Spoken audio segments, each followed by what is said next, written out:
Isaac and his mother lived alone in a small house on a hill. Isaac kept to himself, drawing pictures and playing with his toys as his mom watched Christian broadcasts on the television. Life was simple, and they were both happy. That was until the day Isaac's mom heard a voice from above. "Your son has become corrupted by sin. He needs to be saved." "I will do my best to save him, my lord," Isaac's mother replied, rushing into Isaac's room, removing all that was evil from his life. Again, the voice called to her. "Isaac's soul is still corrupt.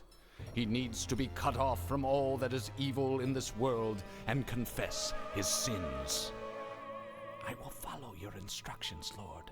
I have faith in thee," Isaac's mother replied, as she locked Isaac in his room, away from the evils of the world. One last time, Isaac's mom heard the voice of God calling to her. "You've done as I've asked, but I still question your devotion to me. To prove your faith, I will ask one more thing of you." "Yes, Lord, anything," Isaac's mother begged.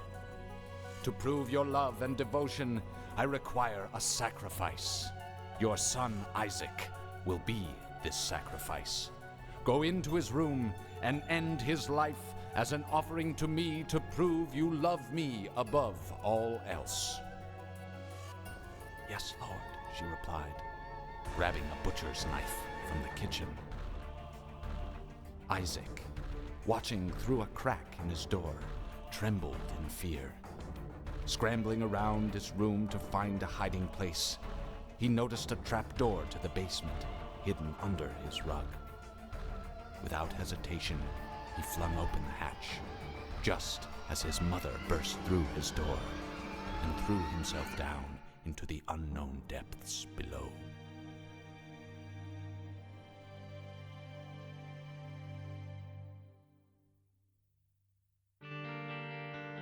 Hello everyone, and welcome to Kyzer and the Voices. I'm Kyzer Acheron, the host with the voices, and welcome to the Binding of Isaac. This freaking game! I cannot tell you the amount of hours I have dumped into this game. It is unreal how much I have played. Now, there are people who've played more than me. I'm not going to say that I've played more than the average person, but I freaking love this game. With all the hours I have played, not just on PC, but also on Switch and even on PlayStation 4, it's safe to say I've played this game a fair bit. So, this series is going to be me basically showing you guys the game, as many of the bosses as I can, unlocking as many of the characters as I can, and just, we're gonna have fun with it. Because why not? I mean, I know a lot about this game, so let's have some fun. So, first of all, allow me to explain the basic mechanics. You move around with the control stick or the D-pad, whichever you prefer. You can attack with the face buttons, like so, or you can use the secondary stick. You have bombs with the left button, and you have items with the left shoulder button, so to speak. And yes, I did just waste a bomb to demonstrate that. You're welcome. Along the way, you'll find item rooms, which are these golden gate doors. And inside, you will gain an item that modifies Isaac in specific ways. In this case, we have the Cube Baby, which is a friend item. Basically, it's a little companion that does a certain thing. Now, this baby, you just push. If you push it into an enemy, it will freeze said enemy. And when an enemy is frozen, well, once we freeze one, I'll show you what happens. Because the effect is pretty cool. As soon as I can actually get it to freaking do the thing. Okay, so now it's frozen. We push it, and it shoots ice projectiles. Pretty cool, huh? Basically allows you to just shoot a big block of ice and freeze your opponents. Now, not the most reliable when it comes to combat when dealing with all sorts of different nasty, gross, blood-shooting enemies that will screech at you. But it does have its uses.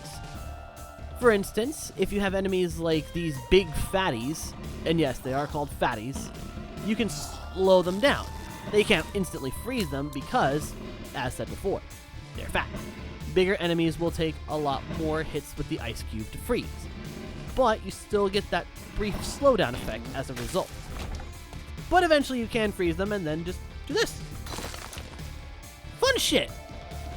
So yeah, the game is definitely fun in that aspect, and every item you attain, every item you get, will grow your power even more so. Now, there will be items that will actively screw with you, like pills, for instance.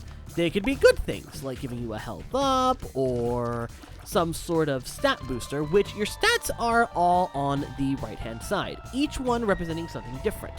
The boot represents speed, the arrows represent your shot speed, your sword is obviously your damage, your bow and arrow is your distance shot. Actually, I think that's more your accuracy. And then, of course, you've got the speed of your shot itself. Like, you can also shoot fast, but you can also make sure the shot itself goes faster as a result. And of course, now you've got bigger rooms, which has more enemies, which means the cube will be more useful because it can hit more things. For instance, now I hit 3 of them. As soon as I push, I can just use them to take care of the room. As you can see, very quickly clears out the opposition. So, just because an item does not seem like it can be useful, does not mean it isn't useful. Case in frickin' point!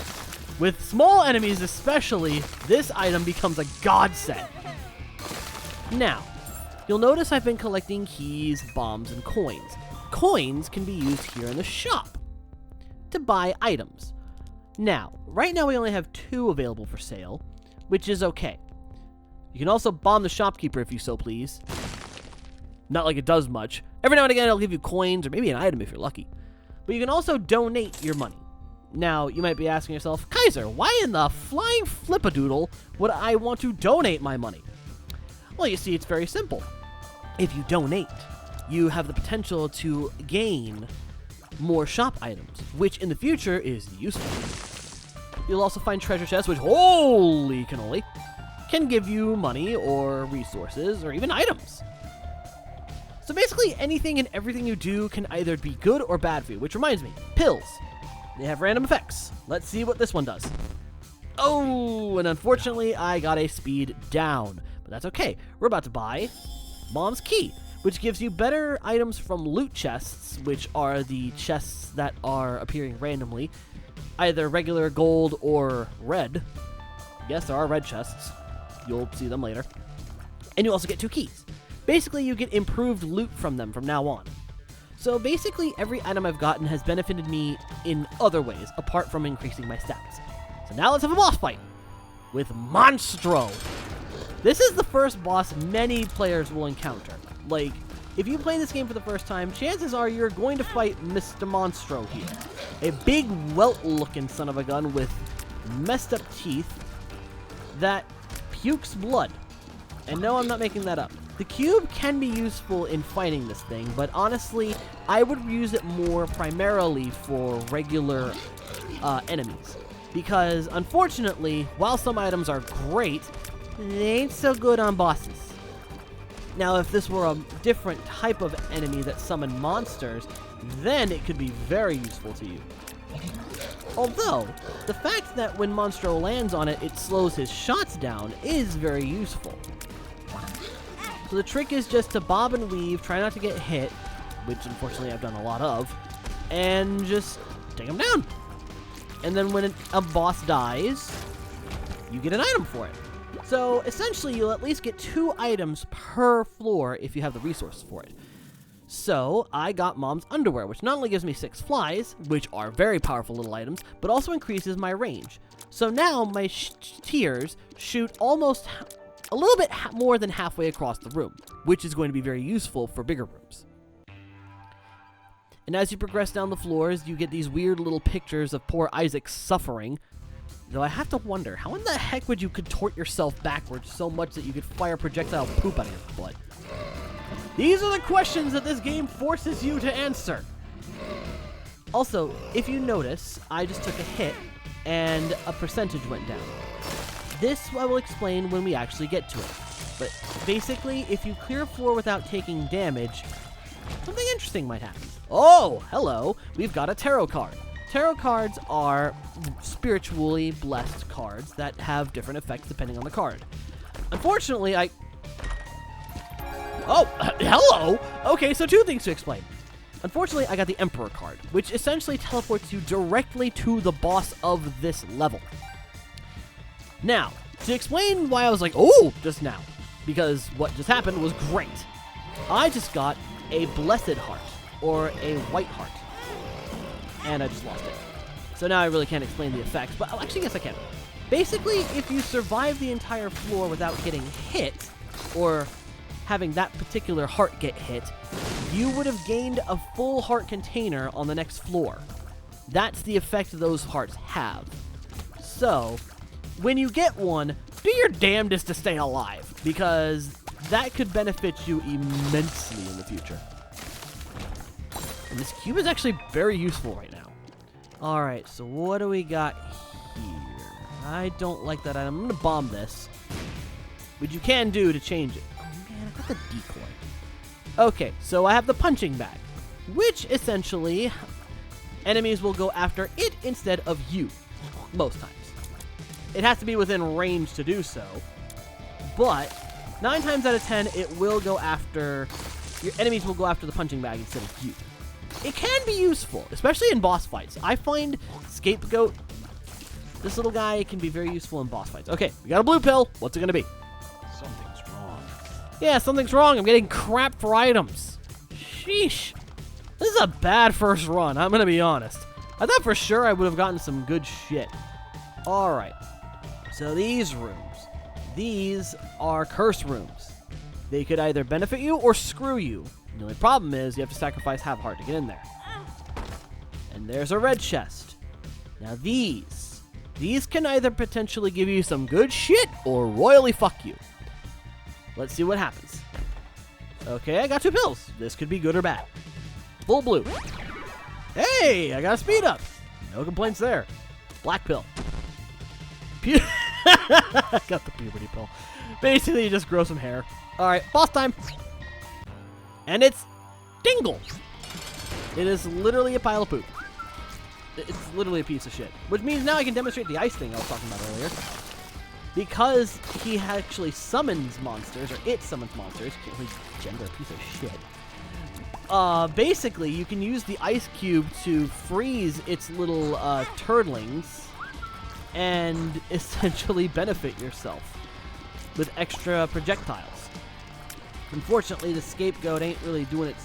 Actually, yeah, it is. It's doing its job. You can also use bombs to beat the ever-living crap out of bosses if you don't feel like shooting it 6 ways to Sunday. Oh! I just unlocked Monstrous Tooth. And we got the Magic 8 Ball, which increases your shot speed, meaning they shoot faster. And we just got a very good item with the Dice Shard. Now, I'm holding on to this in case I get a bad item on the next floor. Because what this does is it re-rolls. Hello, we got a mini-boss. This is Wrath, one of the 7 deadly sins. In case you don't understand the reference, it's a Bomberman thing. Essentially, he just runs around and drops bombs. His own bombs don't hurt him, though, so... oh well. Can't use that against him, sadly. But it doesn't matter. As long as you are able to move around the grid and just blast him to heck with your tears, you should be alright. Keep your distance, especially once he drops a bomb, because he can kick those things. Which, honestly, that is a good reference to Bomberman, because, for those of you who never played it, in Bomberman, you can actually gain items that allow you to kick bombs, which allows you to just push them forward, which means you would be out of their blast radius. Which, a game like Bomberman is very useful. Alright, so we got 3 bombs and a coin. Not a bad reward, in all honesty. And now that we're getting deeper into the basement, now we're in the caves, that just means that the enemies are going to be getting tougher. And also the floor is going to be getting bigger. So, Be ready to explore more. This is when getting good items at the very beginning is paramount, because the better your items are at the start will determine how much skill you need to put into the rest of the floors. And no, I'm not kidding on that. Because sometimes you can have a really good run because you got good items at the... Hey! Speed up! Because you got really good shit at the start. Or you can have an absolutely crap run and somehow pull off a miracle and beat it.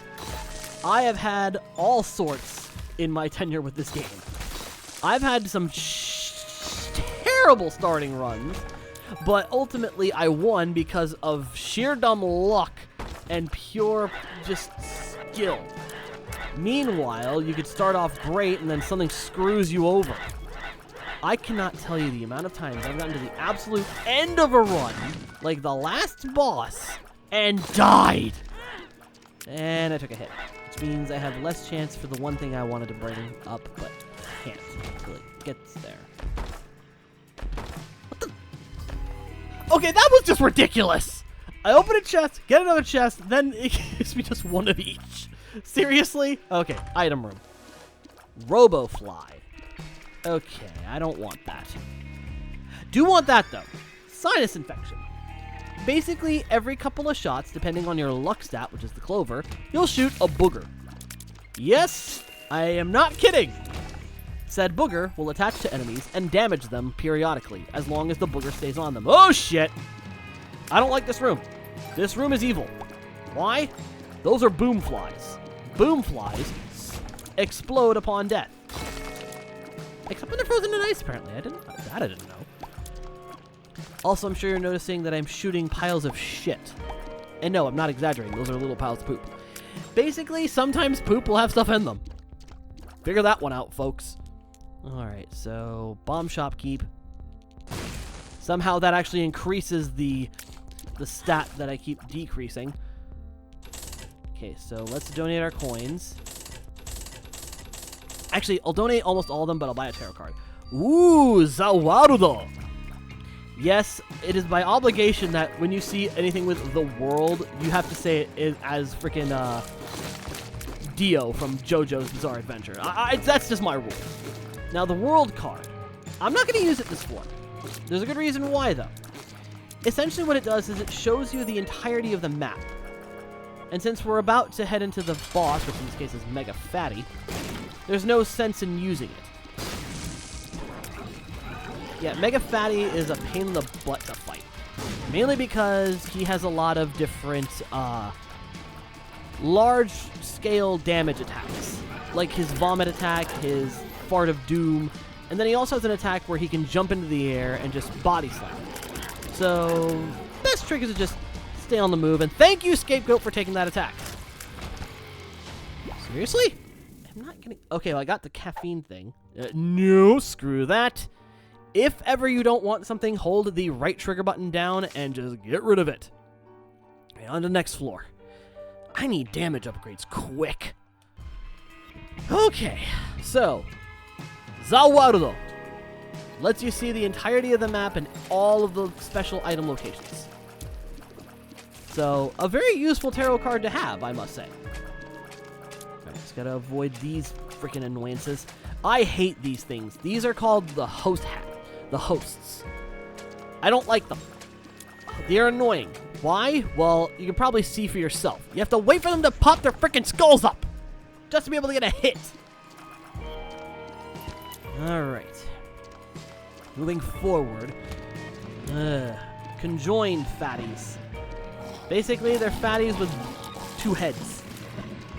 When you break one, either you can kill them or you will accidentally break off one of their heads. It honestly depends on the fatty. Like, I'm not even kidding. Now, these little bastards shoots what's called creep. Now, creep damage is damage that is exclusively to the floor. Like, literally the floor you're standing on. So if you touch it while it's glowing, you take a hit. Now, if you have a flying power, then you don't have to worry so much. But 9 times out of 10, you will not. So, always be ready when a creep damage thing shows up. Just be careful where you step is the key here. And also be careful of rooms like this that are really small and put a bunch of enemies in. They're bullcrap. what do we got? The unicorn stump. Basically, it lets you be invincible, but you don't do any damage. Which, with an item like the ice cube, actually kind of works out, because then you can just push it around and not worry about enemies damaging you, at least till the effect wears out. Luckily, it's a one-charge item, so you just have to beat one room to recharge it, so it's not the worst thing. Now, if you had the actual unicorn, that'd be great. Like, you just got it stumped. There is a full unicorn horn that actually allows you to damage shit, but unfortunately, I ain't that lucky this round. Secret room, and it's a bunch of crap I can't even access because I don't have bombs. Yeah, that's the other thing about this game I should warn you about right now. The game is notorious for screwing a player when they need it. So, don't expect to be super lucky all the time. You will have moments where this game's gonna dick with you. So, just a warning from a player who has done this for a while. Yeah, see, I could touch these guys and not worry, but unfortunately I can't damage them. I'd love to, but Scapegoat seems to be doing my job for me.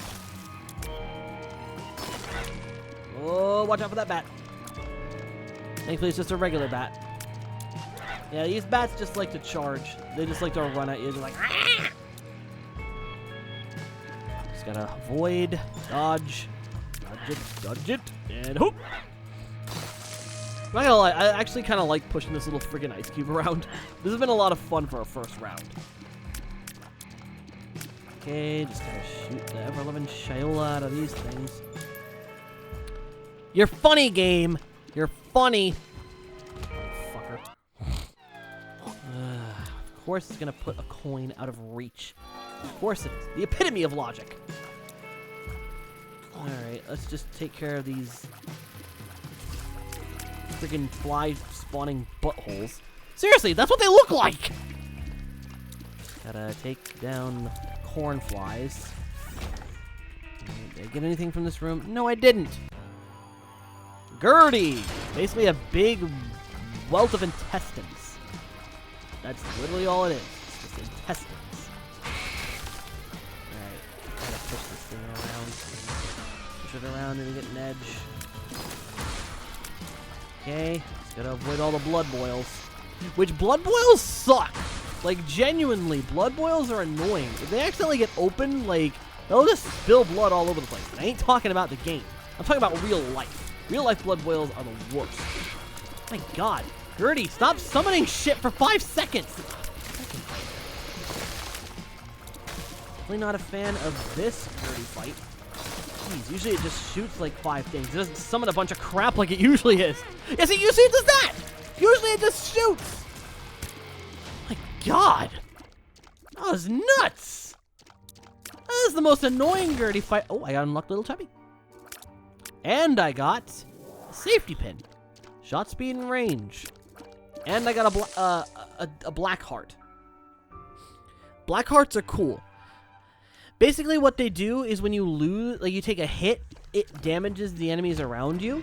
So it actually is beneficial to get hit while you have them. Don't actually do it unless you use it as a strategy for like fighting a boss or something. But it is a viable option. Freaking A, ugh. I'm the worst luck. What is my luck with this game today? Is this the Let's Play curse? Have I finally been hit by the Let's Play curse? Is this what it is? God dang, it sucks. Ah, there's the black heart in action. It just damages everything around it. Nope. Ain't doing it. Ain't fighting that. You couldn't make me fight that. Nice. Should be using the stump, really. Should be making more use of the stump. Fortunately, this is like one of my worst runs. Like, I can honestly say, hand on heart, this run is a train wreck. I'll be lucky if I can beat the final boss, or at least one of the final bosses. Yeah, I said it. This game has multiple final bosses. So just because if we beat it, it ain't over. Like, this is one of those games that goes on and has a lot of final bosses to cover, and I'm gonna die. God, I'm gonna die. I have half a heart. There's no way I'm beating this. Unless I get super lucky in the next couple rooms, or I get some, like, super good items, ain't no fucking way. Alright, Alright, that's good. A little health would be nice. Give me a heart. Can I get a heart? No, you give me a bomb. Fuck this game sometimes, man. This is the fate of the Let's Play series. I am concerned for the future. Well, there's that. Well, the first run of the series and I die. Of course. Why am I even surprised? Okay. So, with that all said and done and all that fun stuff, tune in next time as we try to actually get a successful run under our belts. Hopefully. So, till then, thank you all so very much for watching. If you enjoyed this, please leave a like and a comment in the boxes below, letting me know your favorite moments from this episode. Also, be sure to subscribe, hit the notification bell, make sure all notifications are turned on. That way you know when I delve into the basement again for another run. So share this video around. Your continued viewership and support is greatly appreciated. And of course, a very special thanks to the Tier 2 and Tier 3 Patreon supporters. Those being 5-Way Dragon, Boss Maker, Carmelo-san, D-Wolf1414, Hitsuna Kurento, Honor Higgins, Jesse Barbo 6, Mighty Glorified, Nucky Oki, Seth Ryan Dodson, Sonic Destroyer 12, Sonic Star 21, Brianna Anseo, Izuka 610, Mimi Beach, Prince Funbone, Ruby the Wolf, So Fox FC, and Timid Recluse. If you'd like to support the Patreon family, as well as get videos 24 hours in advance, exclusive Let's Plays, and a chance to Let's Play for this channel, check the link in the description below to our Patreon. With that said, this is Kyzer, and I'll see you all next time. Bye-bye!